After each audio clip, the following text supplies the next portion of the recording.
എല്ലാവർക്കും നമസ്കാരം. ഞാൻ doctor Ranjitha. Doctor Ranjitha's wellness, Muttathara, Trivandrum.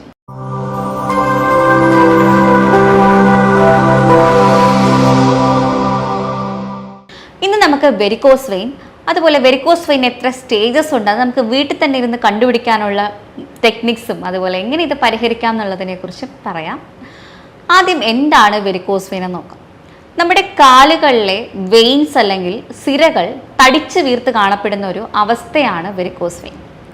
കൂടുതലും പുരുഷന്മാരെ അപേക്ഷിച്ച് സ്ത്രീകളിലാണ് വെരിക്കോസ് വെയിൻ കൂടുതലായിട്ട് കണ്ടുവരുന്നത്. അപ്പോൾ നമുക്കറിയാം, നമ്മുടെ ശരീരത്തിൽ 2 തരത്തിലാണ് ബ്ലഡ് സർക്കുലേറ്റ് ചെയ്യപ്പെടുന്നത്. ഒന്ന് ആർട്ടറീസ് അല്ലെങ്കിൽ ധമനികൾ വഴിയും, മറ്റൊന്ന് വെയിൻസ് അല്ലെങ്കിൽ സിരകൾ വഴിയും. ആർട്ടറീസ് എന്ന് പറയുമ്പോൾ നമുക്കറിയാം, ശുദ്ധമായ രക്തം പമ്പ് ചെയ്ത് മറ്റ് ഓർഗൻസിലും അതുപോലെ കോശങ്ങളിലും എത്തിക്കുന്നു. ഇനി വെയിൻസ് ആവട്ടെ, അശുദ്ധമായ രക്തം കാലിൽ നിന്ന് മുകളിലോട്ട്, അതായത് താഴെ നിന്ന് മുകളിലോട്ട് പമ്പ് ചെയ്ത് ഹാർട്ടിൽ എത്തിക്കുന്നു. ക്ലിയർ ആയെന്ന് വിചാരിക്കുന്നു. അപ്പോൾ നമുക്ക് താഴെന്ന് മുകളിലോട്ട്, അതായത് കാലിൽ നിന്ന് മുകളിലോട്ട് ഇത് പമ്പ് ചെയ്ത് വിടണം എന്നുണ്ടെങ്കിൽ ഒരു പമ്പിങ് മെക്കാനിസം വേണമല്ലോ. അതിന് നമ്മളെ സഹായിക്കുന്നത് നമ്മുടെ കാഫ് മസിൽസ് ആണ്, അതായത് കാലിലെ വണ്ണയിലെ മസിൽസ്. അതിന് നമ്മൾ സോളിയസ് മസിൽസ് എന്ന് പറയും. അപ്പം നമ്മൾ നടക്കുമ്പോഴും ഓടുമ്പോഴും ഒക്കെ ഈ ഒരു സോളിയസ് മസിൽസ് കോൺട്രാക്ട് ചെയ്യുന്നതിൻ്റെ ഭാഗമായിട്ടാണ് ഈ ബ്ലഡ് പമ്പ് ചെയ്ത് മുകളിലോട്ട് കയറുന്നത്. അതിലൊരു ചെറിയ മെക്കാനിസം ഉണ്ട്, അത് ഞാൻ പറഞ്ഞുതരാം. നമ്മുടെ വെയിൻസ് അല്ലെങ്കിൽ സിരകൾക്കുള്ളിൽ വോൾവുകളുണ്ട്, അതായത് അടപ്പുകളുണ്ട്. അപ്പം നമ്മൾ എപ്പോഴാണോ ഈ നടക്കുമ്പോഴോ നമ്മൾ മൂവ്മെൻറ്റ്സ് ഒക്കെ നടക്കുമ്പോൾ ഈ ഒരു കാഫ് മസിൽസ്, അതായത് ഈ സോളിയസ് മസിൽസ് കോൺട്രാക്റ്റ് ആവും. ഈ കോൺട്രാക്റ്റ് ആവുന്ന സമയത്ത് ഈ വെയിൻസിൻ്റെ ഉള്ളിലെ വോൾവുകൾ, അതായത് അടപ്പുകൾ ഓപ്പൺ ആവും, ബ്ലഡ് പമ്പ് ചെയ്ത് മുകളിലോട്ട് വരും. ഈ കാഫ് മസിൽസ് റിലാക്സ് ആവുന്ന സമയത്ത് വോൾവ് ക്ലോസ് ആവും. അങ്ങനെയാണ് നമ്മൾക്ക് ഈ ബ്ലഡ് മുകളിലോട്ട് പമ്പ് ചെയ്ത് പോകുന്നത്. എപ്പോഴാണോ നമ്മുടെ ഈ വോൾവിന്, അതായത് ഈ വെയിൻസിൻ്റെ ഉള്ളിലെ അടപ്പിന് ഒരു ബലക്ഷയം അല്ലെങ്കിൽ അതിൻ്റെ ഇലാസ്റ്റിസിറ്റി നഷ്ടപ്പെടുന്നത്, അന്നേരം പ്രോപ്പറായിട്ട് ഈ ബ്ലഡിന് പമ്പ് ചെയ്ത് മുകളിലോട്ട് പോകാൻ സാധിക്കാതെ വരികയും ഈ ബ്ലഡ്, അതായത് അശുദ്ധ രക്തമായി മാറി അവിടെ തന്നെ കെട്ടിക്കിടന്ന് അതിൻ്റെ സമ്മർദ്ദം മൂലം വെയിനുകളിങ്ങനെ വളഞ്ഞു പൊളഞ്ഞുള്ള അവസ്ഥയിലോട്ട് മാറുകയും ചെയ്യുന്നു. അതാണ് വെരിക്കോസ് വെയിൻ. വ്യക്തമായി മനസ്സിലായെന്ന് വിചാരിക്കുന്നു. അപ്പോൾ നമുക്ക് ഈ വെരിക്കോസ് വെയിന് എത്ര സ്റ്റേജസ് ഉണ്ടെന്ന് നോക്കാം. പ്രധാനമായിട്ടും വെരിക്കോസ് വെയിന് 6 സ്റ്റേജസ് ആണുള്ളത്. അതിൽ ഒന്നാമത്തെ സ്റ്റേജിൽ നമ്മൾ കാലിൽ നോക്കുമ്പം ഈ തുടയിലും കാലിലുമൊക്കെ ചെറിയ രീതിയിൽ ഈ ചെലന്തി വലയുടെ ആകൃതിയിൽ വെയിൻസ് ഇങ്ങനെ വളഞ്ഞു പുളഞ്ഞ രീതിയിൽ കാണപ്പെടും. അതിന് നമ്മൾ സ്പൈഡർ വെബ്സ് എന്ന് പറയും. ചിലർക്കൊക്കെ അത് പച്ച കളറിലും, ചിലർക്ക് ചെറിയ ലൈറ്റ് നീല കളറിലും ഒരു ചുമന്ന കളറിലും ഒക്കെ കാണപ്പെടും. ഇനി രണ്ടാമത്തെ സ്റ്റേജ് ആവുമ്പോൾ നമുക്ക് നല്ല വേദന വരിക. നമ്മൾ കുറച്ച് സമയം നിൽക്കുമ്പോഴൊക്കെ നമുക്ക് നല്ല കഴപ്പ്, തരിപ്പ്, ഇരിക്കണം എന്നുള്ളൊരു തോന്നലൊക്കെ അധികമായിട്ട് വരിക. പുകച്ചിൽ, നീറ്റൽ, ചെറിയ ചൊറിച്ചിലൊക്കെ നമുക്ക് വന്നു തുടങ്ങും, ബുദ്ധിമുട്ടുകൾ വന്നു തുടങ്ങും.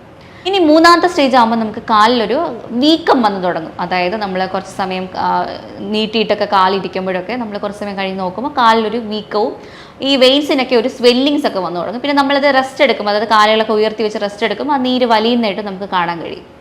നാലാമത്തെ സ്റ്റേജ് ആകുമ്പോഴത്തേക്ക് എന്താ പറ്റുക വെച്ചാൽ നമ്മളുടെ കണങ്കാലിന് മുകളിലോട്ട്, അതായത് ആംഗിൾ ജോയിൻറ്റിന് മുകളിലോട്ടുള്ള സ്കിന്നിൻ്റെ കളറൊന്നും മാറുന്നതായിട്ട്, അതായത് ഒരു ഡാർക്ക് കളറിലോട്ട് അല്ലെങ്കിൽ ലൈറ്റ് ബ്രൗൺ കളറിലോട്ടൊക്കെ നമ്മുടെ നിറം, അതായത് കാലിൻ്റെ നിറം ഒന്ന് മങ്ങുന്നതായിട്ട് അല്ലെങ്കിൽ മാറുന്നതായിട്ട് നമുക്ക് കാണാൻ സാധിക്കുന്നതാണ്. ഇനി അഞ്ചാമത്തെ സ്റ്റേജ് ആകുമ്പോൾ നമുക്ക് ചൊറിച്ചിൽ വരികയും ചെറിയ ചെറിയ അൾസറേഷൻസ്, അതായത് മെല്ലെ മെല്ലെ ഇത് ചൊറിഞ്ഞ് പൊട്ടാൻ തുടങ്ങുകയും ചെയ്യുന്നു. അതായത് അൾസറേഷൻസ് സ്റ്റാർട്ടായി എന്ന് പറയും. ആ ഒരു രീതിയിലോട്ട് മാറുന്നു. ബാക്കിയുള്ള ഞാൻ നേരത്തെ പറഞ്ഞില്ലേ, രണ്ടാമത്തെ സ്റ്റേജിലുണ്ടാകുന്ന സിംറ്റംസ് ഒക്കെ ഇപ്പോഴും നമുക്ക് കാണും. അതിനോടൊപ്പം ഈ അൾസറേഷൻസും വരും, മെല്ലെ മെല്ലെ പൊട്ടാനും തുടങ്ങും. അതുപോലെ ആറാമത്തെ സ്റ്റേജിലോട്ട് ആകുമ്പോഴത്തേക്കും നമ്മൾ ഇതൊരു വെരിക്കോസ് അൾസർ, അതായത് ഒരു ഉണങ്ങാൻ കഴിയാത്തത്ര ഒരു മുറിവായിട്ട് മാറുകയും ചെയ്യും. ഇനി ആർക്കൊക്കെയാണ് വെരിക്കോസ് വെയിൻ വരാനുള്ള സാധ്യത നോക്കുമ്പോൾ അമിതവണ്ണമുള്ളവർക്ക്, അതായത് ഒബിസിറ്റി ഉള്ളവർക്ക്, അതുപോലെ തന്നെ ചില പ്രഗ്നൻറ്റ് ലേഡീസിനൊക്കെ ഗർഭിണിയായിരിക്കുമ്പോൾ വരാറുണ്ട്.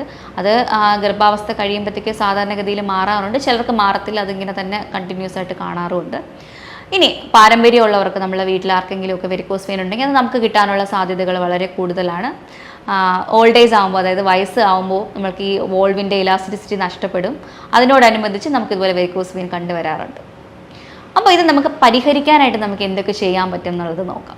ഇതിൽ പ്രധാനമായിട്ട് നമുക്ക് അമിതവണ്ണം ഉണ്ടെങ്കിൽ നിങ്ങൾ അത് കുറയ്ക്കാൻ വേണ്ടിയിട്ട് ശ്രമിക്കുക. ഒരു കാർബോഹൈഡ്രേറ്റ്സ് ഒക്കെ കുറച്ചിട്ട് ഒരു ഡയറ്റൊക്കെ എടുത്ത് ചെയ്യേണ്ടതാണ്.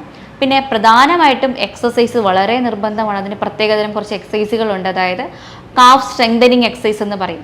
ഫോർ എക്സാമ്പിൾ നമ്മൾ 2-3 എക്സസൈസുകൾ ഞാനിവിടെ എനിക്ക് പറ്റുന്ന രീതിയിൽ ഞാൻ എക്സ്പ്ലെയിൻ ചെയ്യാം. അതായത് ഒന്ന് ഒരു കാഫ് സ്ട്രെങ്തനിങ് എക്സസൈസിൽ പ്രധാനമായിട്ട് വരുന്നത് നമ്മളൊരു ഫ്ലോറിൽ നിന്നിട്ട് നമ്മളുടെ കാലിൻ്റെ വിരലുകൾ, അതായത് ടോസ് നന്നായിട്ട് ഉയർത്തിയിട്ട്, അതായത് ഉപ്പൂറ്റി നമ്മൾ പൊക്കണം. നമ്മളുടെ കാൽ വിരലുകൾ ഫ്ലോറിൽ നന്നായിട്ട് പ്ലേസ് ചെയ്തിട്ട് ഉപ്പൂറ്റി ഉയർത്തണം. എന്നിട്ട് ഉപ്പൂറ്റി താഴ്ക്കുകയും ഉയർത്തുകയും ചെയ്യുന്ന എക്സസൈസാണ്. അത് നമ്മൾ റിപ്പീറ്റഡ് ആയിട്ട് ഒരു 60 വട്ടം വീതം ഡെയിലി ചെയ്യാൻ വേണ്ടിയിട്ട് ശ്രമിക്കുക. മനസ്സിലായെന്ന് കരുതുന്നു. നമ്മൾ ഫ്ലോറിൽ നിന്നതിന് ശേഷം നമ്മുടെ കാലിൻ്റെ വിരലുകൾ പ്രസ് ചെയ്ത് പ്ലേസ് ചെയ്തതിന് ശേഷം ഉപ്പൂറ്റി മാത്രം ഉയർത്തി താഴ്ത്തുന്ന ഒരു തരം എക്സസൈസാണ് കാഫ് സ്ട്രെങ്തനിങ് എക്സസൈസ് എന്ന് പറയും. അത് നമ്മൾ റിപ്പീറ്റഡ് ആയിട്ട് പ്രാക്ടീസ് ചെയ്യാൻ വേണ്ടി ശ്രമിക്കുക. അതുപോലെ തന്നെ കാലിൻ്റെ ഫ്ലെക്ഷൻ എക്സ്റ്റൻഷനൊക്കെ, ആംഗിൾ ജോയിൻറ്റ് നമ്മൾ നന്നായിട്ടൊന്ന് ഫ്ലെക്സ് ചെയ്ത് പിടിക്കണം. ഇതുപോലെ ഇതെൻ്റെ കൈയാണ്, കാലെന്നൊന്ന് സങ്കല്പിക്കുക. എന്നിട്ട് നമ്മുടെ കാലിൻ്റെ പാദം നമ്മൾ ഫ്ലെക്ഷൻ എക്സ്റ്റൻഷൻ, അതായത് താഴ്ത്തി നിവർത്തുന്ന ഒരു തരം എക്സസൈസ് ഉണ്ട്. പിന്നെ ഈ ഒരു സൈഡ് വൈസ് ആയിട്ട് മൂവ്മെൻറ്റ്സ് ഉണ്ട്. പിന്നെ റൊട്ടേഷനുണ്ട്. ഇതുപോലെ ക്ലോക്ക് വൈസും ആൻറ്റി ക്ലോക്ക് വൈസും നമുക്ക് റൊട്ടേറ്റ് ചെയ്ത് കൊടുക്കാവുന്നതാണ്. ഇത്തരം എക്സസൈസുകൾ ഒന്ന് പ്രാക്ടീസ് ചെയ്യാൻ വേണ്ടി ശ്രമിക്കണം.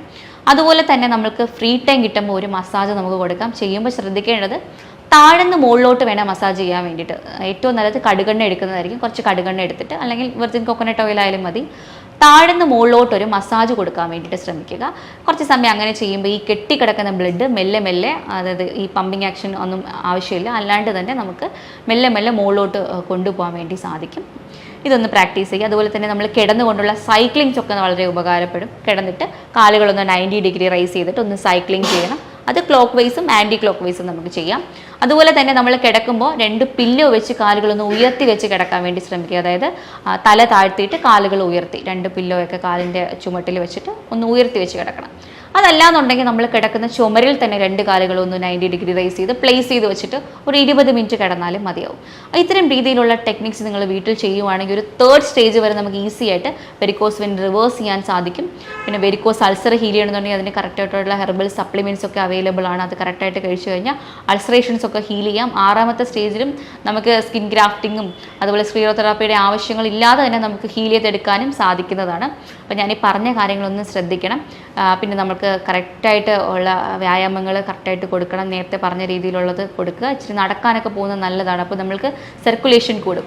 പിന്നെ നമ്മൾ വീട്ടമ്മമാർ ശ്രദ്ധിക്കേണ്ട കാര്യം എന്ന് പറഞ്ഞാൽ, നമ്മൾ രാവിലെയൊക്കെ പണികളൊക്കെ പെട്ടെന്ന് തീർക്കാൻ, നമുക്ക് ഓഫീസിൽ പോകണം, കുട്ടികളെ വിടണം, അങ്ങനത്തെ തിരക്കിനിടയിൽ നമ്മൾ ഒരുപാട് സമയം നിന്ന് ജോലി ചെയ്യാറുണ്ട്. കിച്ചണിൽ 5 മണിക്ക് തുടങ്ങുന്നത് 8 മണിക്കായിരിക്കും തീരുന്നത്. അപ്പോൾ നമ്മൾ ഈ കട്ടിങ്ങും കാര്യങ്ങളൊക്കെ മാക്സിമം ഇപ്പോൾ ഇരുന്നിരുന്ന് ചെയ്യാൻ വേണ്ടി ശ്രമിക്കുക. അല്ലെങ്കിൽ തലേദിവസം അത് കട്ട് ചെയ്ത് വെച്ചിട്ട് കിടക്കുകയോ അങ്ങനത്തെ രീതിയിൽ നമ്മൾ പണികൾ കുറച്ച് ഈസി ആക്കുന്നത്. നമ്മൾ ഒരുപാട് സമയം നിന്ന് സ്ട്രെയിൻ എടുക്കാനുള്ള രീതിയിലുള്ള പണികൾ മാറ്റാൻ വേണ്ടിയിട്ട് നമ്മളൊന്ന് ശ്രദ്ധിക്കേണ്ടത് വളരെ അത്യാവശ്യമാണ്. അല്ലെങ്കിൽ ഒരു 10 മിനിറ്റ് നിന്നതിന് ശേഷം ഒന്ന് നമ്മളൊന്ന് നടന്നിട്ട് വരികയോ അല്ലെങ്കിൽ അടുത്ത റൂമിൽ പോയിട്ട് വരികയോ, നടന്നിട്ട് വരുമ്പോൾ വലിയ കുഴപ്പമില്ല, അപ്പോൾ ആ സ്ട്രെയിൻ വരില്ല, ബ്ലഡ് സർക്കുലേഷൻ ഒന്ന് കൂടുകയും ചെയ്യും.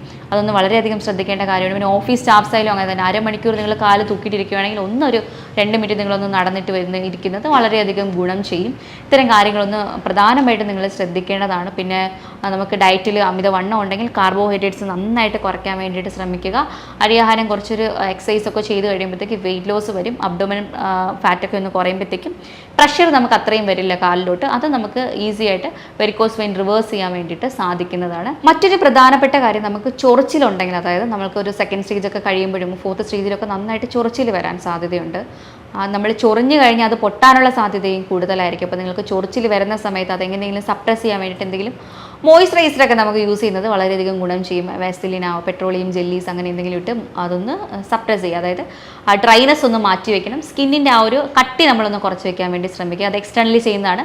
ഇനി ഇൻറ്റേർണലി നമ്മൾ ശ്രദ്ധിക്കേണ്ട ഒരു കാര്യം, പ്രോട്ടീൻസ് നമ്മൾ ഒഴിവാക്കേണ്ടത് വളരെ അത്യാവശ്യമാണ്. അതായത് പ്ലാന്റ് പ്രോട്ടീൻസ് ആയാലും അനിമൽ പ്രോട്ടീൻസ് ആയാലും ചൊറിച്ചിലുള്ള സമയത്ത് നമ്മൾ കഴിക്കാണ്ടിരിക്കുക.